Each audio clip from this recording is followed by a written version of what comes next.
and say your name, please. Your name, sir? Jarrell Childs. Thank you. Today is a time and date set for the probable cause conference, and it is my understanding that it's going to be a waiver. I've been in touch with Mr. Bernstein, and we've been talking about a resolution that will include count 1, sexual conduct in the first degree, count 2, the GBH, count 3, the FTD, and count 4, the larceny from a person. We do not have an agreement at this time. So the waiver will be on those 4 counts with an added count 5 of criminal sexual conduct in the first degree and an added count 6 of criminal sexual conduct in the first degree. So count 5 and 6 of CSC 1? Correct. And the PAT code for the added counts is 750.520B. Right out of the gate, this hearing takes a massive turn because what initially looked like a standard waiver discussion suddenly escalates into something far more serious. Prosecutors are not just moving forward on the original allegations, they are adding 2 more first-degree criminal sexual conduct charges to the case. And in Michigan, CSC 1 is no joke. These are life offense-level accusations, and you can already feel the courtroom tightening up the moment those added counts hit the record. What's especially important here is the strategy unfolding in real time. The prosecution is clearly building leverage while the defense is trying to preserve plea negotiation flexibility before this thing explodes into a full trial. Listen carefully to the language being used: raw workings of a deal, possible resolution if we don't reach a plea. That tells you both sides understand the stakes here are enormous. And notice Judge Simpson's tone: calm, direct, no theatrics. But underneath that calm delivery is a very serious procedural moment. 6 total felony counts are now hanging over this defendant's head. Question for you watching this case unfold: when prosecutors add charges during negotiations like this, do you see it as pressure tactics or evidence they believe the case is getting stronger? Because this courtroom just shifted from dangerous to potentially life-changing in under a minute. It's a multiple variable. It'll read exactly as count 1, that the defendant did engage in sexual penetration with Audrey Sharon under the following circumstances during the commission of the felony of assault by strangulation, and or defendant aided and abetted one another and effected sexual penetration through force or coercion, and or defendant effected sexual penetration through force or coercion, and the victim sustained personal injury. With the same penalty, life offense. So he's going to be bound over on 6 counts. Yes, Your Honor. Is that correct? And, all right, very good. And if the case does proceed to trial, it would be on all 6 counts. We will not remand for a preliminary exam. But the plea negotiations will involve counts 1 through 4. If we don't reach a plea and go to trial, it will be on 1, 2, 3, 4, 5, and 6. That's your understanding, Mr. Birch? Yes, Your Honor. We have the raw workings of a deal. It'll eventually be a plea involving just like 1 count. The 2 additional counts will be dismissed later. If we go to trial, they will be present, though. So we understand that. All right. Sir, you're waiving your right to preliminary examination? Yes, sir. You understand that preliminary examination is a proceeding where the people would have to show by probable cause that the offenses alleged were committed and that you committed them? Yes, sir. Okay. And you understand you will not have that hearing and that you're proceeding to circuit court for further resolution? Yes, sir. All right. People also waive their right. We do, Your Honor. Preliminary examination having been waived, defendant is bound over to circuit court on counts 1, 2, 3, 4, and the added counts 5 and 6. You're not going to. I'm sorry for the waiver, Your Honor. Could you just indicate what the penalties are on counts 1, 5, and 6 for the defendant? On counts what? On counts 5 and 6? 1, 5, and 6. Yeah, I did indicate, I think it was indicated that the 5 and 6 certainly were indicated. You understand that those are life offenses, sir? Yes. All right. Thank you.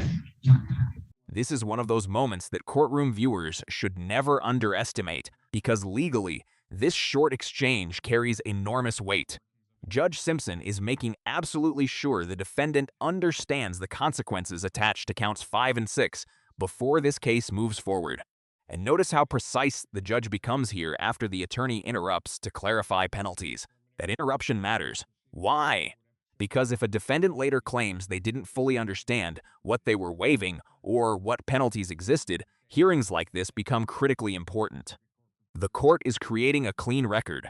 Everything is being locked in carefully, step by step, and the phrase life offenses lands like a hammer. Even though this is not a sentencing hearing, the gravity of the accusations suddenly becomes crystal clear to everyone watching. This is no longer abstract legal paperwork. This is potential life imprisonment being discussed openly in court. What also stands out is how procedural the atmosphere remains despite the severity of the allegations. No yelling, no emotional speeches, just cold legal mechanics moving the case deeper into the system. That's how serious felony court often works. Life-altering consequences delivered in routine courtroom language. We understand and waive any further reading, Your Honor. Mr. Child stands mute, and I'm sure Ms. Reiser will send me an amended information. Defendant and waive formal reading, standing mute to all 6 counts. Court will enter not guilty. Bond, as denied, will continue. Thank you, Your Honor. Mr. Franklin, can you state your name for the record? Thank you. Thank you, sir. Thank you, Your Honor. Your Honor, we are asking to set this matter for preliminary examination, and we are also asking to make a quick bond argument. All discovery is complete. As far as we know it to be. People have their witnesses available the 21st. As to bond. As to bond, Your Honor, I have spoken with my client. He advises that he can live at a location that the complaining witness does not live at. He's willing to do home confinement, GPS tether. He works for AATA in maintenance. He's been working there for a year now. He's not wanting to lose that source of income. He just had a child. He also has a daughter who just unfortunately broke both her legs in a playground incident, who's got some pretty bad medical needs right now that he'd like to get out and be able to take care of. So I'm asking for his release on maximally home confinement. I'm just asking that he be able to have an opportunity to be out. He's, like I said, he's willing to do GPS tether and any other conditions as set by the court. Response. Your Honor, in this case, the people originally requested a $200,000 bond, and we would have great concerns on who would object to any bond modification. In this case, I'm on probation present in the 22nd Circuit Court until March 28, 2025 for an RNO, ammo possession by a felon, weapon possession by a felon. He also has previous home invasions, breaking and entering. Now the bond argument starts getting extremely uncomfortable for the defense because prosecutors are stacking concern after concern onto the record. The defense tried to humanize the defendant here, talking about employment, family responsibilities, a newborn child, and even a daughter recovering from serious injuries. That's a classic bond strategy. Show stability, show community ties, show reasons to return to court. But then the prosecution counters hard. Prior criminal history, probation status, allegations involving strangulation, a pregnant victim, prior weapons-related convictions, and possibly most damaging of all, the argument that the alleged incident escalated after the defendant returned following an earlier confrontation. That combination is exactly the kind of thing judges take very seriously during bond considerations, because bond hearings are not about determining guilt or innocence. They're about risk assessment. Risk to the public, risk to alleged victims, risk of reoffending, risk of non-compliance. And you can almost feel the momentum shifting away from the defense in real time as the prosecutor keeps layering details onto the record one after another.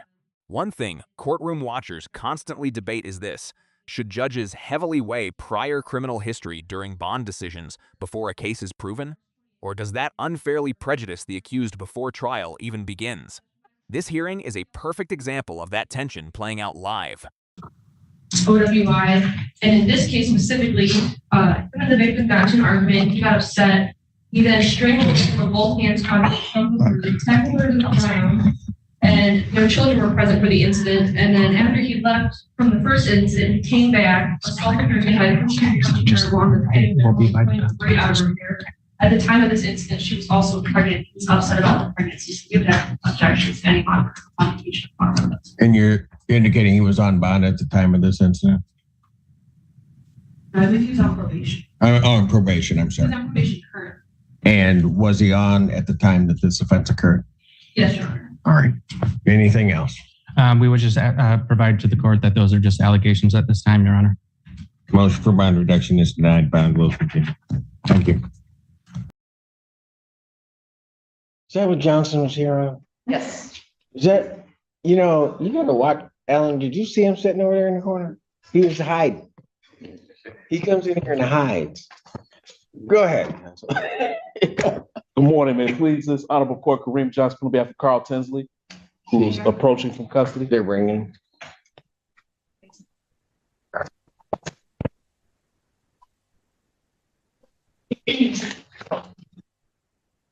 Your name, sir? Carl Tinsley. Thank you. Yeah, just step over. Yeah, there you go. All right. Okay, what are we doing? Your Honor, we ask this matter be set for jury trial. All right. Jury final settlement conference, June 6, 2025, 9 a.m. Jury selection, if necessary, June 9th, 2025 at 8:30. Both of those proceedings are in person. Your Honor, I'm sorry. I'd like to speak. Okay, hold on. Yeah, counsel first. I have jury selection Lawrence Buckner in the Ypsilanti District Court on June 9th. Jury selection Yes, Your Honor. before Judge Barr. Yes, Your Honor. It'll be here. Okay. We all select on the same day. All right. What starts as a routine scheduling discussion is about to turn into one of the most awkward and explosive attorney-client exchanges in this entire hearing. And these moments are always fascinating because they pull back the curtain on something viewers rarely see publicly: the breakdown of trust between a defendant and defense counsel. Up to this point, the courtroom atmosphere has been procedural and controlled. Dates are being scheduled. Jury selection logistics are being discussed. Everybody's moving through normal courtroom business. Then suddenly, the defendant interrupts and signals that there's a fundamental difference in defense strategy with his attorney. That is a huge statement to make in open court, because once a defendant publicly accuses their own lawyer of being uninterested in the case, everything instantly becomes tense. Judges generally take attorney-client conflict seriously, but they also hear plenty of complaints from frustrated defendants, especially in long-running criminal matters. So now the courtroom is about to enter dangerous territory where credibility, frustration, and courtroom authority all collide at once. And watch carefully how Judge Simpson handles this. Veteran judges can usually tell within seconds whether they're hearing a legitimate breakdown in representation or a defendant trying to manipulate or delay proceedings. This next exchange gets personal fast. Your Honor, if I may. So Mr. Johnson and I had a fundamental difference in defense strategy. There's no point in us moving forward together on this case. Mr. Johnson is representing me in circuit court. I've submitted a motion to have Mr. Johnson removed his counsel in that case. Why? Excuse me? Why? Why? Because Mr. Johnson is totally uninterested in this case, in that case, in this case as well. Mr. Chancellor, you've been before me before, and I'm just going to tell you this. Okay. I haven't known Mr. Johnson necessarily all that long. Okay. But I'm going to tell you for maybe about the past year plus that he's been appearing before this court, there has not been a client that he has walked into this court where he has not been interested in their case and zealously representing his defendant. So I don't believe you. You coming before telling me that about this attorney, I don't believe it for 1 minute. Not 1 minute. I think, because you've been before, is that you're probably not listening to him. He is advising you. I can guarantee he's protecting every right you have. And you'd be absolutely to the wrong. fullest. I have not seen, this gentleman has told me he's going to show up to see me countless times at the county jail. He has not. I've been waiting over 2 years for discovery in another case at all. This gentleman doesn't answer his phone. You're making these assertions without having personal experience. I'm done. I'm done. If you want to file a motion, tool if you for want to, defense. if you want He to file, is, he, if you want he to is file not trial, Mr. Tinsley, you're done. You're done. You are done. Wow. This exchange completely boils over, and you can see Judge Simpson hit the point where courtroom patience runs out entirely. The defendant is trying to argue that his attorney has ignored him, failed to communicate, and hasn't properly handled discovery issues connected to another case. But the moment he starts repeatedly talking over the judge and pushing the argument further, the entire tone changes. And notice something important here. Judge Simpson doesn't just defend the attorney casually, he strongly vouches for him on the record. That's rare language. The judge basically says he has personally observed this lawyer zealously represent clients in court and openly rejects the defendant's accusations. That tells you the judge believes this is less about ineffective representation and more about a defendant refusing to accept legal advice he doesn't want to hear. Then comes the key line. This is a game he plays. That is devastating courtroom language. Once a judge publicly signals they believe a defendant is manipulating proceedings, it becomes much harder for future complaints to gain traction. At the same time, this hearing also highlights a real issue that happens constantly in criminal court. Defendants feeling disconnected, unheard, or mistrustful of appointed counsel during high-stakes cases. Whether justified or not, that frustration can completely fracture defense strategy. And once trust collapses between lawyer and client, trials can become absolute chaos. Yeah, I think I need to respond to the 2-year comment. Mr. Tinsley does have a matter that's been pending for 2 years. I'm the 4th attorney on that matter. I know. I have only been representing him since April. When I go to speak to him, he doesn't want to talk about what I want to talk about, Giannis. I know. So I just want to clear that up for the record. And Mr. Johnson, I meant my words sincerely. I've dealt with Mr. Tinsley before. It's the game he plays. So I'm done. All right. You're thank still you. on this case, regrettably, but you're still on it. All right. Take care, sir. Should be on mute now. Can you hear me? Yeah. Yes, we can hear you. Thank you. Mohammed Diane. Yes, Your Honor. All right.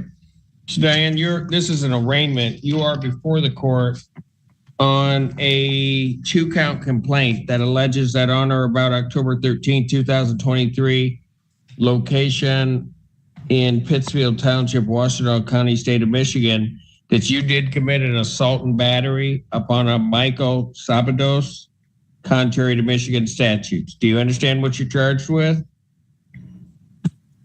Your Honor, I have not been notified nothing about none of this. I didn't get no court papers or none of that. I don't even know why I'm here. And I think y'all probably got the wrong person. Mr. Diane, I'm trying to tell you, you're being arraigned on these charges. Yeah, I'm trying to tell you, I've been in prison since April 30th of 2024. And, I got other people in my family that got the same exact name too. So I think y'all got the wrong person.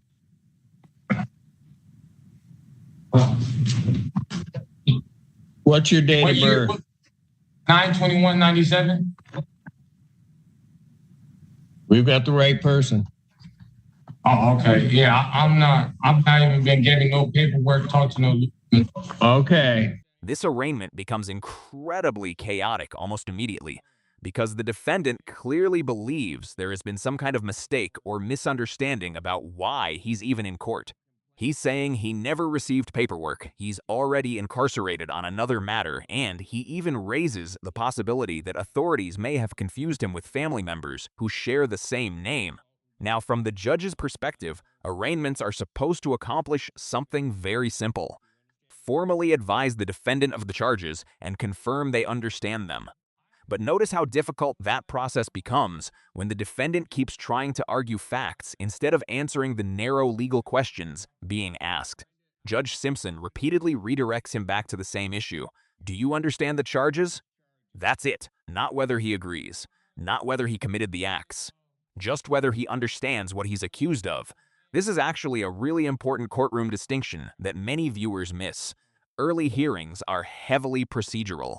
Judges are not litigating guilt during arraignment. They are establishing legal notice and preserving due process. And despite the confusion and interruptions, the judge keeps the hearing moving steadily forward without letting it spiral completely off track, which is harder than it looks in live courtroom settings like this. But I need you to, I'm trying to do the arraignment. So do you understand? Do you understand what you're charged with? No, what did you say? What I'm being charged with? 2 counts of assault and/or assault and battery. Okay. Okay.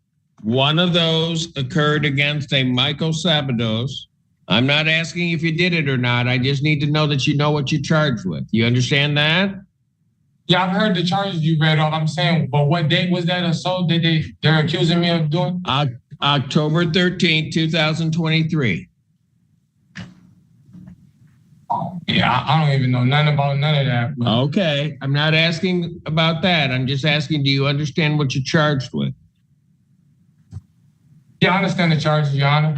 Okay. Count 2 alleges that same offense of assault and/or assault and battery against a Brooke Lasiti. You understand what you're charged with? Yes, I understand what I'm charged with. Okay. Both of those are misdemeanors punishable by up to 93 days in jail, $500 fines plus court costs. You understand that? Yes, Your Honor. Okay. And my first question to you is, do you wish to be represented by an attorney? Yes, Your Honor. All right. This is a public defender case. Assistant Public Defender Natalie Pate with and on behalf of Diane, we would waive any further reading, stand mute, and ask for an adjourned pretrial date, please. All right. Defendant having waived formal reading, standing mute, the court will enter a not guilty plea in this matter. I'll set the defendant's bond at a $1,000 10% bond since he's in custody at this point. Standard conditions including no assaultive behavior, no alcohol, recreational marijuana, or any illegal drugs, and no contact with the victims in the case, alleged victims in the case. And then I will adjourn this matter to April 2nd, 2025, 9 a.m. All right. Thank you. Mr. Diane, thank you. Thank you, Your Honor. Thank you. Thank you, Mr. Diane. I'll try to either set up a visit or send a message and we'll be in touch, sir. And just like that, this hearing closes with another reminder of how rapidly courtroom proceedings can swing between high-stakes felony negotiations, heated attorney conflicts, bond battles, and procedural misdemeanor arraignments, all inside the same courtroom session. Judge Simpson ultimately sets a $1,000 10% bond while attaching multiple behavioral conditions, including no contact with the alleged victims and restrictions involving alcohol and drugs. Those conditions are extremely common in assault-related cases because courts are focused heavily on preventing escalation while the matter remains pending. But looking back across this entire hearing, several moments stand out. The massive escalation involving additional CSC first-degree charges carrying potential life offense consequences. The denied bond reduction after prosecutors emphasized probation status and violent allegations. And of course, the explosive confrontation between the defendant and his attorney that completely shifted the courtroom atmosphere. What really makes hearings like this compelling is that they reveal how criminal court is not just about verdicts. It's about pressure, strategy, credibility, procedure, and human behavior colliding in real time under judicial supervision. Judge Simpson maintained tight control throughout multiple difficult moments, repeatedly steering emotionally charged situations back into procedural order. And in busy criminal courtrooms, that control matters more than people realize. If you found this case as shocking as we did, make sure to hit that like button, share your thoughts in the comments, and don't forget to subscribe for more jaw-dropping courtroom breakdowns.